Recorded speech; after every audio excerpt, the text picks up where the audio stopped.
So just give it a minute for others to join.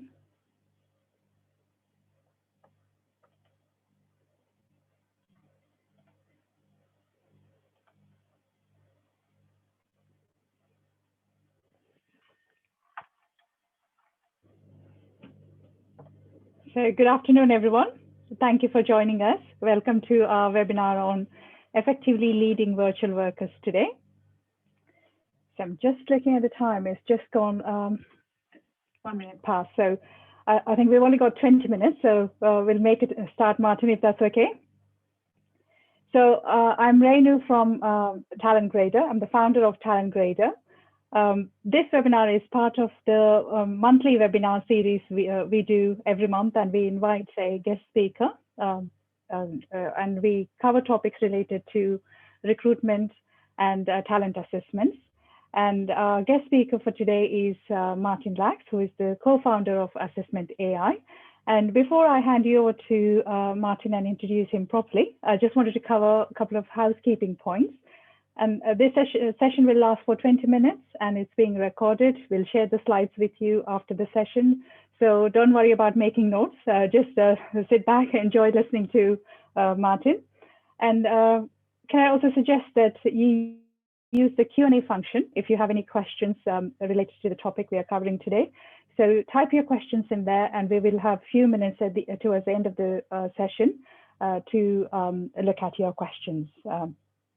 So without further ado, let me introduce you to Martin. So Martin is a recruitment expert, and his expertise in recruitment comes from running his own business for 14 years, and he was also a national recruitment director in a recruitment company. And he's also an NLP leadership practitioner, master practitioner specializing in behavioral performance psychology. So who is better to take us through the session today, talking about performance related to virtual workers and leading virtual workers. And currently he's co-leading Assessment AI, an exclusive UK distributor for Harrison Assessments. And their clients describe their service as helping them to recruit the right people first time and every time. And with their fabulous recruitment experience and Martin's specialism in behavior performance psychology, he'll be taking us through how to lead virtual workers, and which is a current challenge for many businesses today. So without further ado, over to you, Martin. Thank you. Thanks for that lovely introduction. So I guess the first thing to understand is that whilst I have a very in-depth recruitment background, I'm not in recruitment anymore, but I help people recruit using my experience. So I was a director of a PLC recruitment company, started at the bottom, worked my way up, and managed lots of people in lots of different locations. And the thing I learned was two things. One, I didn't like recruitment, and number two was, three things. I love leading people, but number three, most importantly, leadership is really difficult. So if you're struggling being a leader, don't worry, most people do. So I want to go through and try and give you some tips and advice on how to actually lead in the modern workplace. So the workplace is much more of a state of mind. It's much more about why we're there, and people want to know, why am I here? And it's much more, particularly after all these lockdowns, people are now working from home and sometimes working in the office. So I want to talk about working with people who are remote. So obviously, it's all a state of mind. Everyone will talk about this and say, it's like if you play sport, you do anything. Most of it is in the mind, okay? So if we can get our workers into the right state of mind, we can get great results for our business. So the key, and this is where the responsibility comes onto the leaders, is that we need to nurture that proper mindset. If we just expect it to happen, it won't just happen. It needs to be worked on.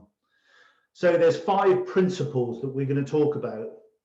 Okay, 1, really important to set clear goals and expectations with your people, whether they're in the office or or externally, and really importantly, externally, because most of the time they're going to be on their own, obviously.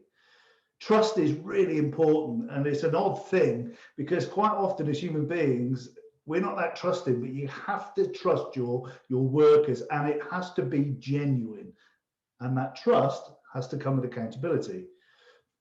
Being able to communicate really effectively, and that's not just verbal, it's about listening, it's the whole package is really important. Being able to collaborate, because the collaboration makes people feel involved.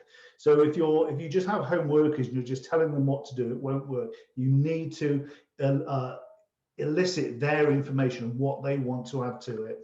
And finally, you have to recognize people, and obviously we have to do it virtually. So let's move on. So goals and expectations, really important to set those clear goals and expectations and be very specific.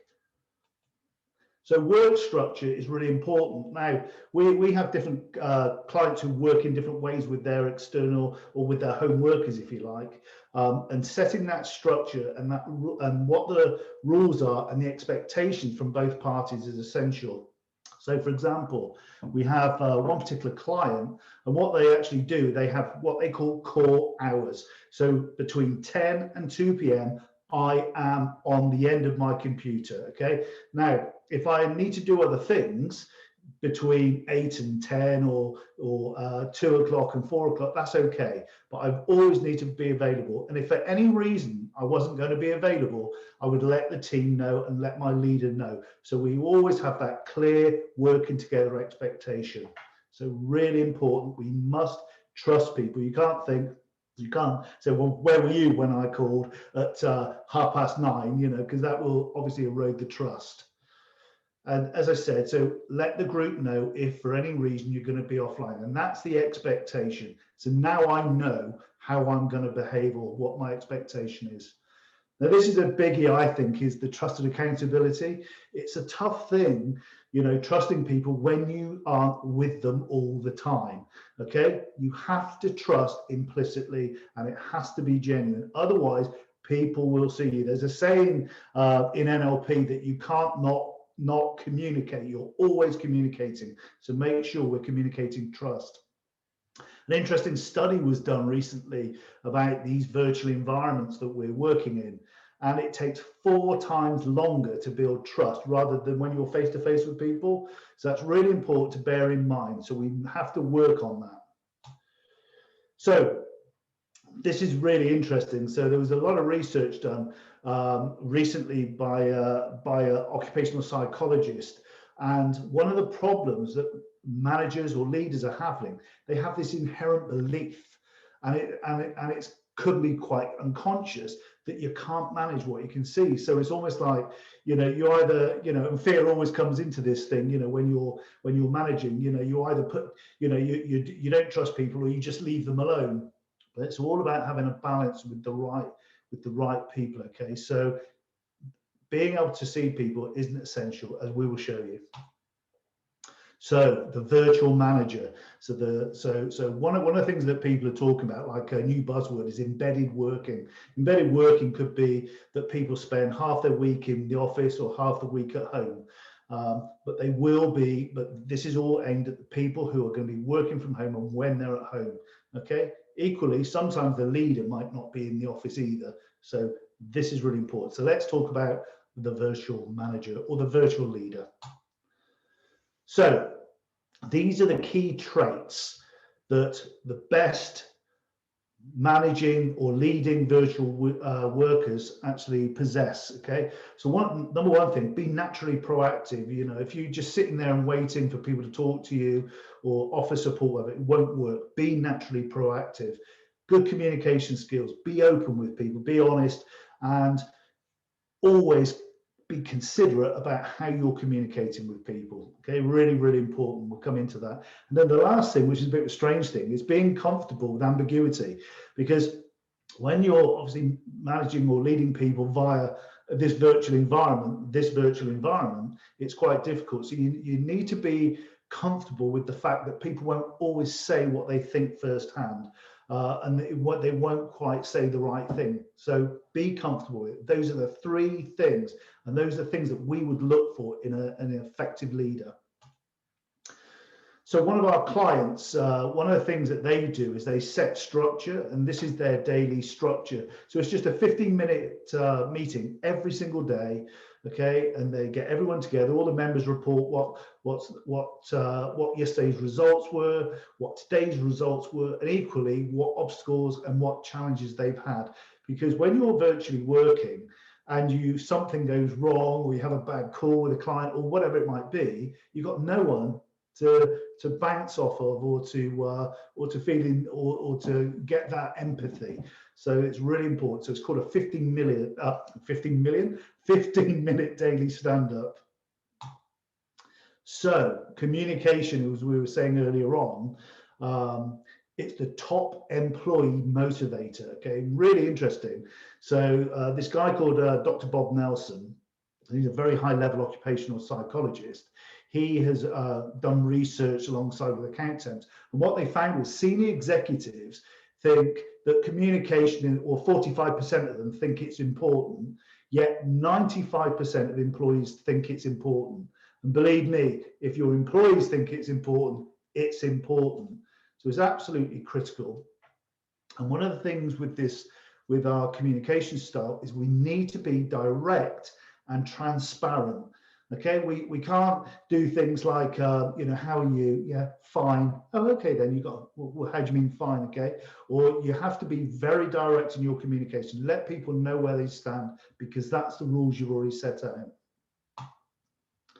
So really important, keep in touch with your work group is really important. I know a client who doesn't keep in touch with their external people, and they wonder why they leave. So it's pretty obvious, really. So, and equally, make sure that we have these team meetings, with the manager and without the manager. And one of the big frustrations for home working is the tools. The tools have to work. Make sure you support your people with the right tools, because if they're using an old laptop at home and it doesn't work, that's no good. We need to support them, because there's nothing more frustrating when technology lets us down. And then the last point of this is make sure there's enough time for non-standard meetings for when problems occur. So we really have to trust our people and work collaboratively with our staff. Collaboration, so all relationships are built on shared experiences. Collaboration is really important. So when you're onboarding people into the team or into your organization, spend time up front really onboarding them effectively. Really get to know them. Get the team to share information about themselves. Have a meeting, something unusual about themselves. Periodic team buildings events. There's loads you can do online now. The world is really set up for this now, so make sure you do those things. And the last one is make sure you have one-to-ones with your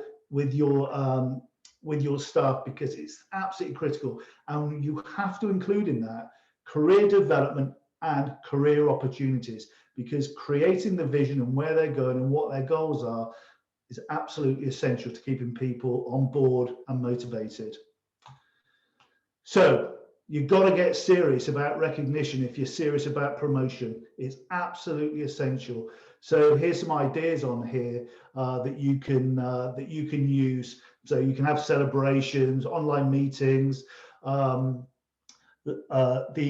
Praising is really like a praise dump, if you like, is really important, or praise barrage. So everyone basically has to talk to each other and say, I really respect this about you, or I really like this, or you're really good at that. And it's really important, because we need to build our self-esteem and self-worth and feel that we're part of something bigger than our bedroom. So the essential leadership traits.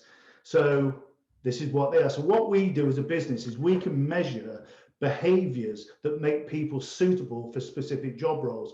So what we've done here on this report, and this is just a small piece of this report, is these are the two areas, the two core competencies for someone who is going to be a remote leader. So it's all about managing remote productivity, and you can see there they have a 5.7 score out of 10, and managing their remote communication 7.1, which is good enough.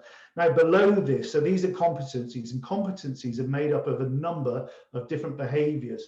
And what this report will do, because all behaviors are learnt, okay, and it's not because someone is good or bad that they have the score, it's just what they've learned. But what we can do is, once we understand which particular behavior is not working for someone, we can help them change that, which is really important. So you don't need to guess, because the worst thing you can do is promote people who aren't right for the job, who aren't right as leaders, because your staff will lead. 80% of staff leave because they're not being managed effectively.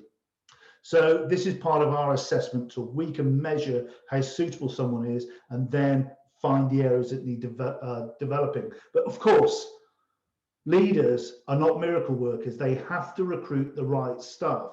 And so one of the key things that we help, Rennie was saying earlier on, is that part of our assessment, we can actually assess whether people are suitable for a specific job role in a really detailed report. So I started off by saying that leadership is really complicated. It is, it's a really difficult thing. And the key to leading people is to really understand who your staff are and what they need. And that's quite difficult because it takes time. And of course, if they're remote working, it takes 4 times longer. But fortunately, we have this system, and what the system will do is every single person who is employed in the team has their own report, which is how to lead, engage, and retain that individual. And it tells the leader basically how to treat that person. It's like a user manual for that individual. And it's brilliant. It's so specific. And when you use it, their engagement, their job enjoyment, and the performance will increase. So, any questions that anyone might have, obviously you can ask me. Thank you, Martin. That was very thorough and lots of great things in there. And just building on that, on what you said, we have a question, and I just wondered if you could elaborate on one point here. So how do we motivate managers to be more proactive? Most are in reactive mindset. Sorry, say again. How do we motivate managers to be more proactive? Okay, I think one of the key things is for me is being able to develop people and to develop their conscious understanding of the impact they can have on other people, because it's very disheartening to lead people when you're not very good at it. So I worked in a PLC recruitment company. We had lots of first line managers, and the turnover was horrendous because they felt inadequate, and most people, if they go into a management role or a leadership role, they want to be good. So what we need to do is really focus on identification of the areas they need to develop on. And when they get good at that, they'll just improve. So it's quite a simple thing. No, thank you for that. And there's also just linking to the point you said about, when managers are first time recruited into leadership positions, there's a lot of research that suggests that 50% of the time managers fail because they kind of didn't know the full expectations of the role, etc., isn't it? So, yeah. And interestingly enough, there was a survey done recently of a group of managers or in a number of companies, and they reckon that most managers never really got any training until after about 5 years in the job. So suddenly there you are, like this incompetent manager. Go and sort these people out, and it's such an impossible task. That's why the technology really helps. Perfect. No, thank you for that. And we have another question. How do we balance the autonomy of employees with the need for managers to manage? Well, I guess managers, there's a saying, isn't it? You don't manage people, you lead people. And I think the key thing is to make sure that you have the clear reporting guidelines, clear key performance indicators that are achievable. As long as we know what they are, then that's the right thing. Otherwise, it's too easy to be picky. So I think understanding the real key performance indicators and sharing those regularly in a non-accusatory way is the key, I think. Yeah, thank you for that. And one other question we have is, one of the team members used to be has been working remotely, but they are not, they haven't coped well. but they have requested to continue to do remote working. So what is it that we can do to support them?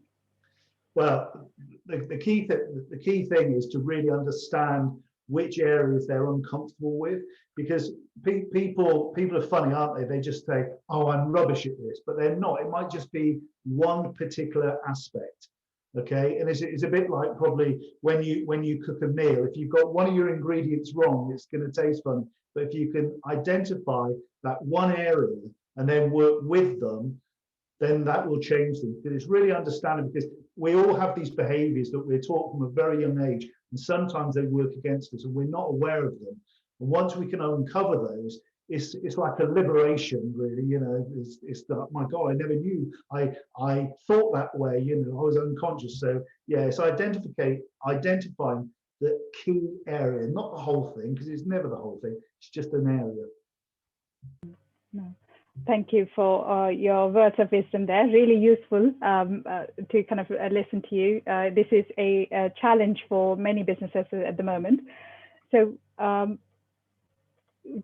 think we have another slide to go through. So just conscious of the time. We have a few more questions, but I was wondering if we could follow up later on alongside the recording. Yeah. So over to you. Yeah, of course. So I'd just like to thank everyone for actually listening, which is great. And we'd like to offer you a gift. It's free, and it's worth a lot of money, but it's a free report. Basically, what we want to offer you is a free How to Lead, Engage and Retain report for one of your team members. Okay, and on top of that, I'm happy to have a 30-minute discussion about the individual. The report is incredibly useful. So it basically provides the managers, with all the information that's going to increase the employees' performance, their engagement and their retention, and it's really useful, and you'll love it. And what we find, if we ever give anything like this away, it's always the problem one that gets picked on. And when you find out the problem one, you find out they're not really that big a problem. So we'd love to offer you that as a freebie, as a thank you for attending today. Perfect. So when we share the slides, if you click on that link or contact Martin directly to make use of that offer.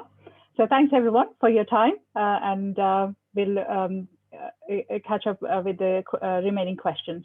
Take care. Thanks a lot.